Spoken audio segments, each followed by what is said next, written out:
Assalamualaikum warahmatullahi wabarakatuh. Materi kita hari ini adalah tentang penulisan abstrak.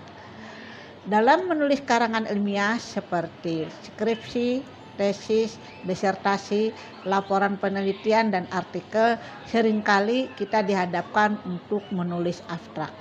Nah, apa yang dimaksud abstrak? Abstrak itu berasal dari bahasa Latin yaitu abstractum yang berarti bentuk yang dipadatkan dari satuan tulisan yang lebih panjang.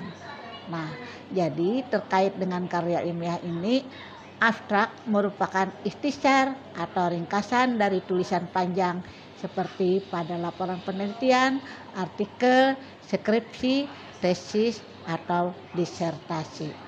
Jadi kalau orang ingin membaca karangan ilmiah Anda, sebelum membaca lebih lanjut, mereka ketika membaca abstrak itu sudah bisa mendapatkan gambaran umum dari karangan ilmiah tersebut. Nah, apa saja yang harus ada di dalam sebuah abstrak? Nah, di dalam sebuah abstrak harus ada informasi umum tentang penelitian. Juga ada tujuan penelitian, ada alasan penelitian, ada metode penelitian, dan ada temuan penelitian.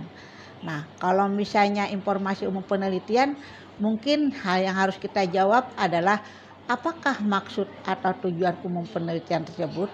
Nah, kalau berkenaan dengan tujuan penelitian berarti apakah tujuan khusus penelitian.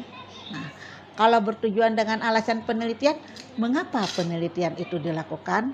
Nah, kalau berkenaan dengan metode penelitian, bagaimana penelitian itu dilakukan? Nah, kalau berhubungan dengan temuan penelitian, berarti itu adalah menjawab apa penemuan yang didapat dari hasil penelitian. Nah, oleh karena itu, biasanya hal yang disampaikan ini itu ditulis secara urut dan per paragraf. Nah, misalnya informasi umum penelitian dan tujuan penelitian serta alasan penelitian itu bisa dibikin satu paragraf. Lalu metode penelitian satu paragraf. Kemudian temuan penelitian juga satu paragraf. Jadi minimal itu bisa 3 paragraf, bisa lebih ya. Nah, kemudian urutan di dalam abstrak itu sendiri adalah tujuan penelitian. Kemudian setelah disebutkan tujuan penelitian, mengapa Anda meneliti tersebut, jadi yang disebut dengan latar belakang, lalu ditulis metode penelitiannya, lalu hasil penelitiannya, dan bagaimana kesimpulan dari hasil penelitian tersebut. Nah, ada kriteria abstrak yang bagus ya. Ada kriteria abstrak yang bagus. Yang pertama harus ringkas. Jadi ringkas itu jangan terlalu panjang. Kebanyakan kalau skripsi mungkin 1 halaman ya. Jadi kalau tesis bisa 2 halaman, kemudian disertasi mungkin bisa saja lebih daripada itu. Ringkas artinya jangan terlalu panjang. Jadi bagian penting saja yang disebutkan. Kemudian representatif. Representatif itu dari abstrak orang bisa melihat isi dari hasil penelitian. Jadi abstrak itu mewakili dari hasil penelitian, tidak boleh menyimpang atau keluar dari jalur dari hasil karangan ilmiah tersebut. Nah, kemudian kriterianya juga harus jelas. Ketika orang membaca abstrak, orang akan paham isinya bagaimana, bukan malah bingung. Nah, kemudian abstrak itu sendiri sesuai dengan tujuan, yaitu agar pembaca ketika ingin mengetahui karangan ilmiah itu supaya tahu gambaran secara umum.